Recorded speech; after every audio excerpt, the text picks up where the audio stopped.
Bismillahirrahmanirrahim. Assalamualaikum. I hope you are will be fine. Today we will discuss the second part of the second unit of anatomy and physiology, which is homeostasis and adaptation.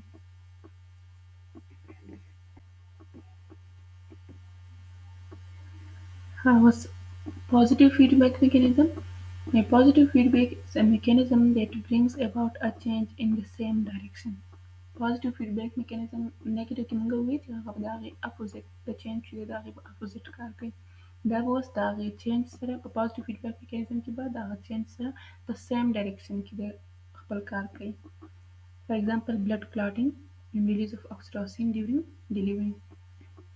Blood clotting sanga ci blood clotting ci kala sa zai cut ci zaman kana ci skin cut ci aldaki platelets kam cells ci platelets aldaki aggregation start ci kana no platelets cells ci la platelet cells rasi no aga chemicals release kai abazan si no platelet cells ci aga activate kai no cells activate kai aga qazita attract kai كم فات ولا زيت دي غازة النونو platelet cells attract كي إذا سرا أو أغا بلر إذا سوبر project من دغا كي attract كي أو أغا دي بلتر aggregate كي إذا سوبر تي أغا bleeding stop شوي أنا أغا كت تي دينو أغا أغا يغا bleeding stop كرني إذا أغا بوري platelet جلت كي aggregate كي نو دا تي دي تلو positive mechanism example لي دغا سانت release of oxytocin during delivery دا تي دي هم the positive feedback mechanism example لك Alexander Kalachi, head of baby today, pushes against cervix.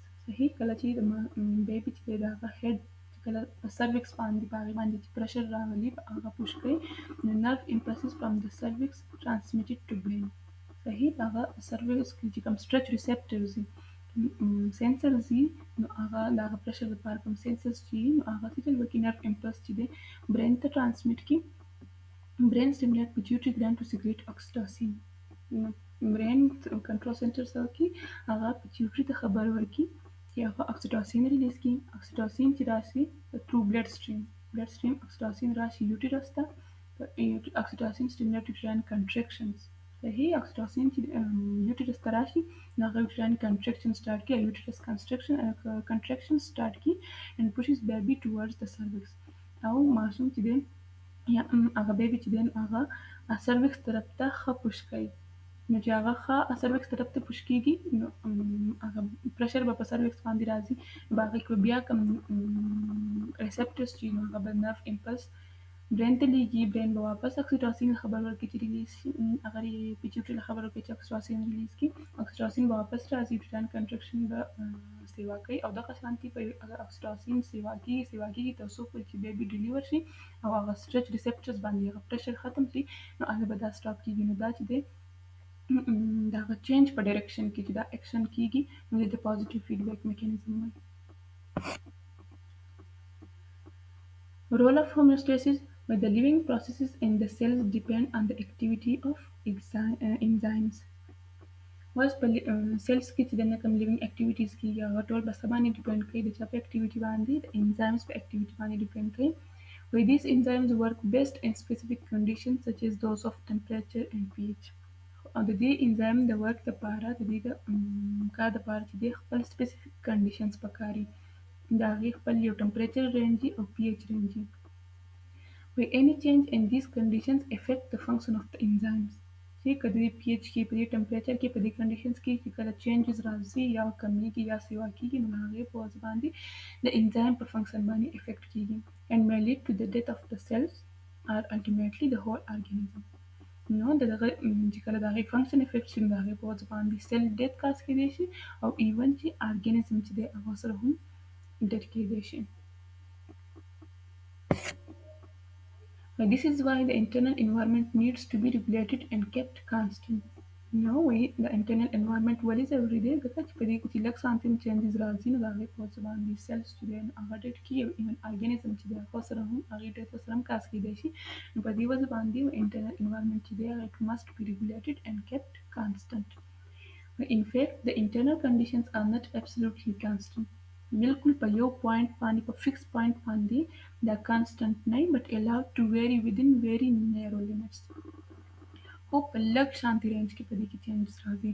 لایک هیومن باډي ټمپریچر فار ایگزامپل ویریز بټوین 36.1 to 37.8 ډیګري سي. مخکې موږ ووی چې ټمپریچر اگزامپل که موږ واخلو دغه شانتي ټول ویریبلز چې دي په نیرو رینج کې په هغه کې چینج چې دی هغه ممکن دی، مطلب هغه ټایم نیرو رینج کې په دې کې څه چینج راځي نو دا به نارمل وي، خو که د دې نه لږ چینج سیوا کېږي یا کمیږي نو بیا هومیوسټاسس ډسټرب کوي.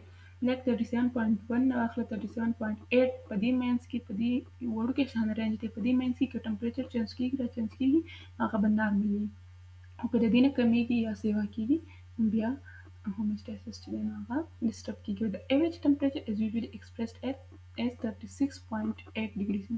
که موږ یو فکس پوینټ واخلو نو موږ وایو چې هغه څه دی هیومن باډي ټمپریچر چې دی 36.8 ډیګري سي دی، خو بیا دې له لږ شانتي رینج ورکړی دی چې که د 36.1 نه واخله د 37.8 پورې په دې کې چینجز راځي دا به هم نارمل وي، خو دا هم یو وړوکی ډېر زیات وړوکی یو نیرو رینج دی. د دې په وجه باندې وایي چې ابسولوټلی کانسټنټ خو نه انټرنل کنډیشنز چې کوم دي خو په نیرو لیمټس کې په دې کې چینجز راتلی شي. Why there is no specific organ which control homeostasis except possibly the brain. homeostasis دپاره چې دی داسې یو سپیسیفیک ارګن نشته چې یو ارګن دی موږ وایو چې دغه ارګن چې دی هغه homeostasis کنټرول کوي. د برین پکې لکه زیات فنکشن دی خو په یو ارګن باندې چې دی په هغې باندې homeostasis نه کنټرول کېږي. وایي د skin, kidneys, liver, endocrine system, nervous system and sensory systems all play a part in maintaining the internal environment within narrow limits. صحیح kidneys شو, skin شو, liver شو, endocrine system, nervous system ټول systems چې دي هغوی خپله حصه په دې په هومیوسټاسس په مینټیننس کې خپله حصه ادا کوي، په دغه نیرو لیمټس کې دننه د انټرنل کنډیشن چې دی مینټین ساتلو کې نو ټول خپل رول پلی کوي. Examples of homeostasis are the skin is a homeostatic organ which helps maintain the body temperature within the limits given in the previous slides. په previous slide کې چې کوم لیمټ ورکړی 36.1 نه واخله 37.8 ډیګري سي پورې دا ټمپریچر په ریګولیټ ساتلو کې څوک هیلپ کوي؟ سکن. The external temperature varies during the day and from season to season, sometimes by as much as 40 degrees C, but the human body temperature stays at about 37 degrees C. External environment the temperature چې دی د باډي نو هغه چینج کېږي، د ورځې یو شانتي د شپې بل شانتي یا سیزن ټو سیزن. په ګرمیانو کې چې دی نو کم وي، په ګرمیانو کې سیوا وي، په یخنیانو کې کم وي. نو سیزن ټو سیزن یا داسې دا ټمپریچر ایکسټرنل ټمپریچر چې دی نو هغه زر زر فلکچویټ کېږي، چینج کېږي. وایي ایون چې 40 ډیګري سي ته به کوم رسېدی شي په ګرمیانو کې چې دی دومره سیوا کېدی نه شي، په یخنیانو کې ماینس ته هم راتلی شي. وایي but the human body temperature stays at about 37 degrees C. خو انټرنل ټمپریچر چې کوم وي هغه هغه شانتي نارمل په 37 ډیګري سي وي، که هغه یخنیان وي که ګرمیان وي که موسم هر څنګه وي که ورځې که شپې، خو انټرنل ټمپریچر چې دی نو هغه په دغه نیرو لیمټ کې چې دی په هغې کې نارمل وي. But this is achieved by sweating, vasodilation, vasoconstriction and shivering. دا څنګه کنټرول کېږي، دا څنګه اچیو کېږي دا نارمل ټمپریچر چې کله ټمپریچر سیوا کېږي نو سویټینګ کېږي، ویزوډایلیشن کېږي، او چې کله ټمپریچر کمیږي نو ویسوکنسټرکشن کېږي او شیورینګ کېږي. په دې طریقه باندې نارمل ټمپریچر انټرنل ټمپریچر چې دی د باډي هغه نارمل یا مینټین ساتلی کېږي.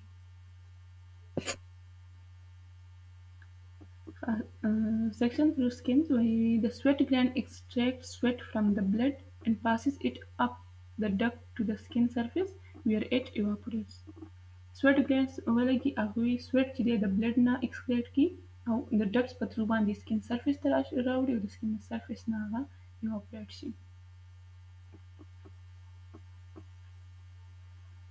لکه دې کې دا blood vessels ورکړي دي، blood vessel کې چې دی په دې کې blood دی، sweat gland د دې نه چې دی هغه sweat excrete کړي او هغه د sweat duct په through باندې د skin surface ته راوړي، د skin surface نه د sweat pores په through باندې هغه evaporate شي.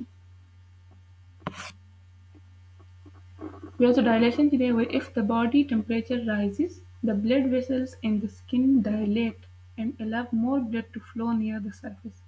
کله چې د body internal temperature سیوا شي نو skin side ته چې کوم blood vessels دي هغه dilate شي، wide شي، کولاو شي and allow more blood to flow near the surface side ته peripheral side ته یا skin side ته چې دی هغې ته زیات blood راتلل شروع شي.